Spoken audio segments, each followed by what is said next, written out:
All right, folks, we have a new Dear DSO entry on the website, and you can submit your own story or question at deardso.com. That is deardso.com. Fill out the form, and if your story or your question is a good one, I will create a video out of it for the whole world to see, or for my listeners on the Dad Starting Over podcast to listen to. The Dad Starting Over podcast, available on Spotify, Apple Podcasts, or wherever you may listen to your podcasts.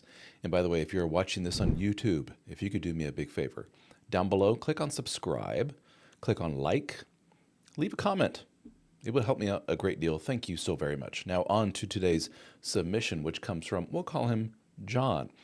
Technically, this did not come via the form on the website. This came via Facebook.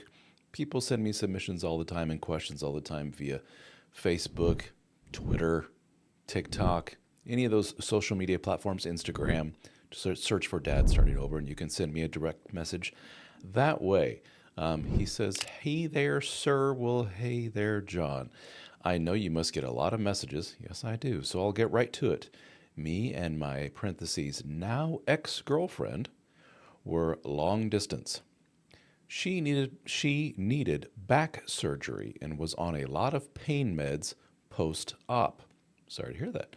Right or wrong, I basically have the males on her Instagram friends list memorized so that I know when there is a new follower. Oh, John. Yeah, a little insecure there, buddy. In our 6 months together, this is the only one I have noticed as a male, and she always told me when one DM'd or requested her, parentheses, at my request. A little controlling there. But not this guy, he says. Also, she followed him back. Okay, so there's one guy. She didn't tell you about him. She followed him back. He says, I did some digging. Turns out that he's the pharmacy tech where she goes once a week, sometimes a few times a week for her medicine/groceries. I confront her on the new friend, which she knows I have a boundary on. No new opposite sex followers on social media. Parentheses, I just ignored a Facebook request from an old female coworker out of the same respect that I asked for. She said that she was, quote, just being nice and that he messaged her. She sent the screenshot of the messages sent at 10 p.m. and 1 a.m. on separate days that were seemingly, quote, innocent, checking on her condition, and again on her and again on if her kids got their medicine. So she has kids. Sounds like from a previous relationship. She hearted the first message and said thank you to the next. It was Thursday, and that first text was Sunday. My stomach turned over. I had a sinking feeling, and I broke up with her on the spot.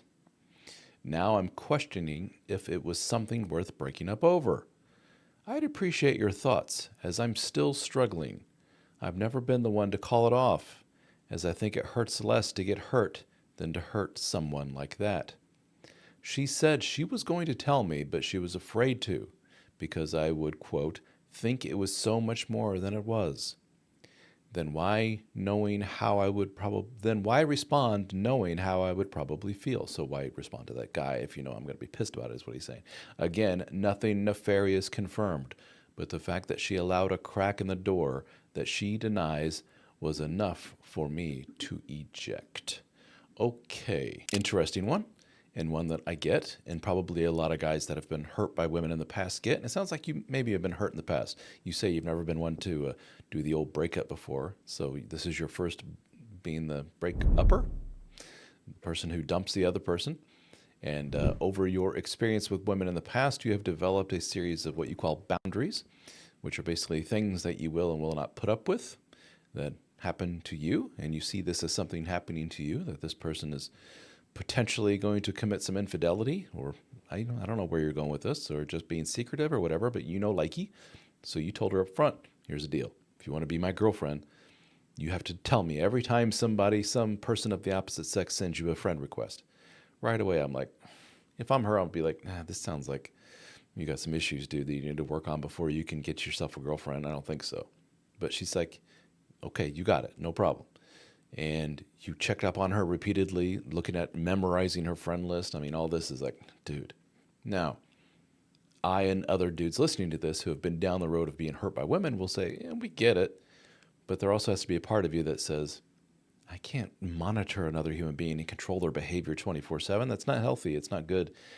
And if I don't trust them to the point of monitoring them that closely, that points to either, there's something about them that turns me into this kind of controlling person, or I'm at baseline now, thanks to my past and everything else, a very controlling, insecure individual, and I need to work on that. Regardless of whichever direction, your thought processes take you, I think the end result is the same. Yeah, you probably shouldn't be with this gal. Your fault, her fault, whatever. This ain't gonna work. And so you ended it. Like I say, all different kinds of ways of looking at this. John's pretty insecure. John needs to work on himself before getting into a relationship.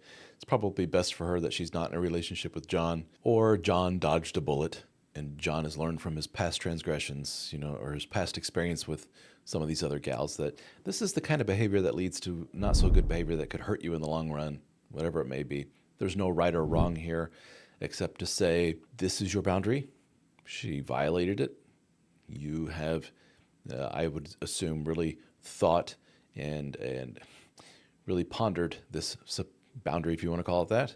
And you've determined that this is really important to you to the point of actually destroying a relationship over it, ending a relationship over it. Cool, but you can't have your cake and eat it too. I find myself saying that a lot to guys. You can't do something like end a relationship, which going back to your message, assumes kind of long-term relationship, and not feel heartache over it, not feel bad, not feel yucky, anxious over the fact that you just broke up with somebody. It's going to feel bad. So you either have the boundary, you stick to it, and you deal with the subsequent feel bad emotions as a result of you breaking up, or you don't break up. You can't break up with somebody and then not feel a little yucky about it. I don't care how it ends. I don't care if they're physically abusive to you or whatever it is. A relationship ending always has those feelings of, this sucks. I don't feel like I did yesterday when we were together in a relationship. I feel kind of gross. I feel like there's a part of me missing them. And then you feel like guilt. Why do I miss them if they were the one that did bad things to me? And all of a sudden, welcome to real life, dude. Relationships kind of suck in that way. It's the old yin and yang of life. You have the love and the romance and the partnership and everything else, but you always run the risk of it ending, and you always run the risk of heartache. Such is life. I mean, goes for every aspect of life. There's always a yin and yang and up and down to this. And what I hear from a lot of people, men and women alike, is I don't like that. I want to be able to do fill in the blank behavior, and I want there to be no negative repercussion as a result of this. So let's say, for example, that your gal was in fact on the path to forming an inappropriate relationship with this guy, the pharmacy tech. Don't know, doubt it, but whatever. Let's say that was, if we got in a time machine, we would say, aha, she was up to no good. So let's say you made the right decision. As I often say to guys, just because you made the right decision doesn't mean that it's going to be free of the consequences of negative feelings, negative repercussions, bad things happen to you down the line in life. It's still the, quote, right thing to do, and you had to do it. And hopefully in the long run, you'll look back and go, oh yeah, I can see how that was beneficial to me, how making that decision was the right thing overall. It caused some immediate pain, some heartache, some negative feelings initially, but in the long run, best thing to do. I think that's probably what you'll see coming out of this, but it also may be a big lesson for you to kind of look at yourself, John, and say, yeah, maybe I got some stuff I need to work on. Maybe I need to work on trust. Maybe I need to work on bringing more secure individuals, mentally healthy individuals in my life, so that I don't have to be constantly questioning whatever it is they're doing. And then maybe that will, in a roundabout way, help me become a more secure individual. I don't know, but you got some work you need to do on yourself. May I make a suggestion, as I do in almost all these videos? Check out our group, The Brotherhood, at helpformen.com. You can go to helpformen.com/join, or jump to Brotherhood in the menu, and you can join a group of guys from all over the world, hundreds and hundreds of men from all over the world. We get together in discussion forums, live meetings. We get together in person.